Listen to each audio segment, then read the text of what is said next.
مولانا حسرت موہانی آزادی کی لگن، غریبوں سے ہمدردی، توصوف کی چاشنی اور شاعری کی خوشبو، یہ سارے عناصر اکٹھے ہو جائیں تو مولانا حسرت موہانی کا نام زبان پر آتا ہے۔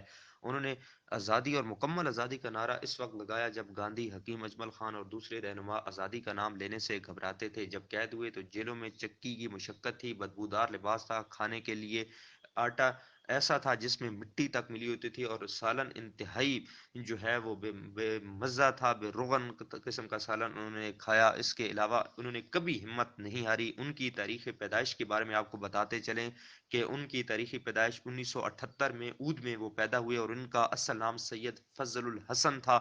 آپ کے والد سید اظہر حسین، ان کا سلسلہ نسب امام علی موسیٰ رضا تک پہنچتا ہے۔ حضرت موہانی نے قرآن مجید اور اردو فارسی کی کتابیں میاں جی غلام علی خان موہانی سے جو ہے وہ پڑھی ہیں۔ 1894 میں مڈل اور 1899 میں میٹرک کا امتحان امتیازی نمبروں سے پاس کیا۔ اس کے بعد فتح پور میسور میں مولانا سید اظہر الاسلام، مولانا نور محمد اور مولانا حبیب الدین جیسے نامور اساتذہ سے بھی استفادہ حاصل کیا۔ سیاسی سرگرمیوں کا آغاز مولانا حسرت موہانی نے 1903 میں علی گڑھ کالج سے بی اے کرنے کے بعد سیاسی سرگرمیوں کا آغاز کیا۔ وہ اعلیٰ پائے کے ادیب اور شاعر تھے، اس طریقے سے وہ سیاست میں بھی دلچسپی لیتے تھے۔ سیاست میں اس وقت مسلمان جو ہے وہ مکمل طور پر انٹرسٹڈ نہیں تھے، کوئی بھی ایسا اخبار یا رسالہ ایسا موجود نہیں تھا جس کے ذریعے سے وہ اپنے خیالات لوگوں تک نہ پہنچاتے ہوں۔ انہوں نے 1 جولائی 1903 کو علی گڑھ سے اپنا رسالہ اردو معلیٰ شروع کیا اور پہلے ہی شمارے میں ہندوستان کے لیے مکمل آزادی کا نعرہ بلند کیا۔ وہ دابستان علی گڑھ کے پہلے باغی تھے۔ انہوں نے صرف نعرہ ہی نہیں لگایا بلکہ اس کے لیے جہاد بھی کیا۔ یہ جہاد ایسے زمانے میں کیا تھا جب انگریز حکومت کسی زبان سے آزادی کا لفظ سننے کے لیے تیار نہیں تھی۔ جہاد حریت سے سرشار اردو معلیٰ ایک شعلہ بار مجلہ تھا جس کی تحریروں سے انگریز حکمرانوں کی نیندیں حرام ہو گئی۔ مولانا حسرت موہانی نے 1908 میں اردو معلیٰ میں انگریز حکومت کے خلاف مقالہ لکھا جس کے نتیجے میں انہیں 2 سال کی قید کا بھی حکم سنایا گیا۔ مولانا حسرت موہانی انگریزوں کے خلاف ان کے جو خیالات تھے وہ انتہائی سخت تھے۔ لوگوں نے ان کو مشورہ دیا کہ وہ اس رسالے سے کنارہ کشی اختیار کریں، اگر انہیں سیاست سے اتنی ہی دلچسپی ہے تو وہ کانگریس میں شامل ہو جائیں جو کہ نرم سیاست کی علم بردار ہے۔ اس پر 1909 میں کے شمارے میں آپ نے اردو معلیٰ کی پالیسی کے عنوان سے دوستوں کے مشورے کا شکریہ ادا کرتے ہوئے کہا کہ مشکل یہ ہے کہ ہمارے خیالات میں یقین یا عقیدہ عام، اس سے وہ مذہبی ہو یا سیاسی ہو، ایسی چیز ہے جس کو محض کسی خوف یا مثالیت کے خیال سے ترک کرنا یا تبدیل کرنا اخلاقی گناہوں میں سے ایک بدترین گناہ ہے جس کا ارتکاب کسی حریت پسند یا آزاد خیال اخبار نویس کے دل میں ارادہ بھی پیدا نہیں ہو سکتا۔ آج کی دنیا کی رفتار اہل دنیا کی جو تباہ کا میال سرین حریت کی جانب ہے، چنانچہ خوابیدہ براعظم ایشیا میں ہندوستان کے سوا کوئی بڑا ملک آزادی کی نعمت سے محروم نہیں رہ سکتا۔ پس عقل سلیم کی طرح باور نہیں کر سکتی کہ تمام عالم ہندوستان میں ایک ایسا ہی ملک جس کی قسمت میں محکومی کی دوامی ذلت لکھ دی گئی ہو، ایسا بظاہر مشیت ازیدی کے سراسر خلاف نظر آتا ہے۔ سر سید احمد خان کے جو نظریات ہیں ان سے مولانا حسرت موہانی کو سخت اختلاف تھا۔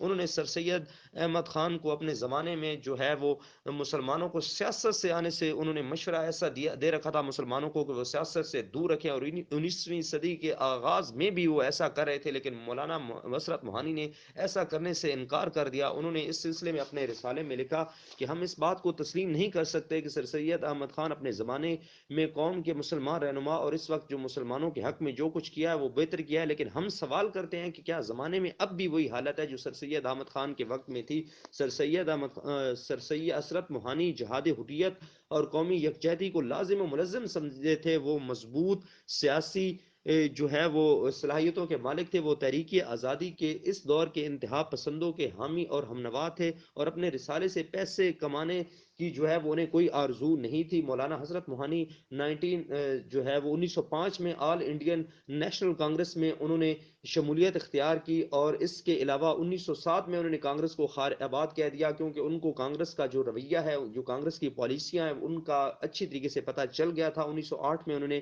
جو ہے وہ قید کی سزا بھی کاٹی تھی مسلمانوں کے حق میں، جو انہوں نے کا رسالہ ہے اس میں لکھنے کے باوجود 1925 میں انہوں نے دوبارہ رسالہ لکھنا شروع کر دیا۔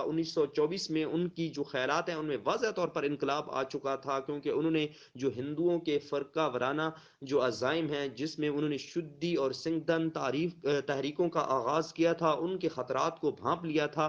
1925 میں انہوں نے ایک مرتبہ پھر جو ان کا رسالہ اس کو بند کر دیا گیا تھا، انگریزوں نے ان پر جو پابندی لگائی تھی 1910 میں، اس کے بعد دوبارہ اس کا اجرا کیا 1925 میں۔ اور اس کے ساتھ ساتھ جو ہے مولانا حسرت موہانی نے 1925 میں مسلم لیگ میں بھی شمولیت اختیار کر لی تھی۔ پہلی دستور ساز اسمبلی کے رکن بھی 1945 میں یہ منتخب ہوئے۔ پاکستان جب معرض وجود میں آیا تو مسلم لیگ کے ممتاز قائد ہندوستان چھوڑ کر پاکستان آ گئے، لیکن حسرت موہانی انہی کے غم اور دکھ سکھ میں شریک رہے اور وہ شروع سے وابستہ تھے۔ انہوں نے ہندوستانی پارلیمنٹ میں مسلمانان ہند کی بھرپور نمائندگی کی۔ ان کی بے شمار تصانیف ہیں۔ دیوان غالب انہوں نے لکھا ہے، متروکات سخن، مشاہدات زندان اور انتخاب سخن بھی اہل علم و فن کی مقبول کتابوں میں ان کی کتابیں شامل ہیں۔ ان کی جو وفات ہے وہ 1951 میں لکھنؤ میں ہوئی ہے۔ 13 مئی کو مولانا حسرت موہانی نے انتہائی سخت حالات کے باوجود 11 مرتبہ بیت اللہ کا حج کیا اور 12 مرتبہ روضہ رسول صلی اللہ علیہ وآلہ وسلم کی زیارت کا شرف کیا۔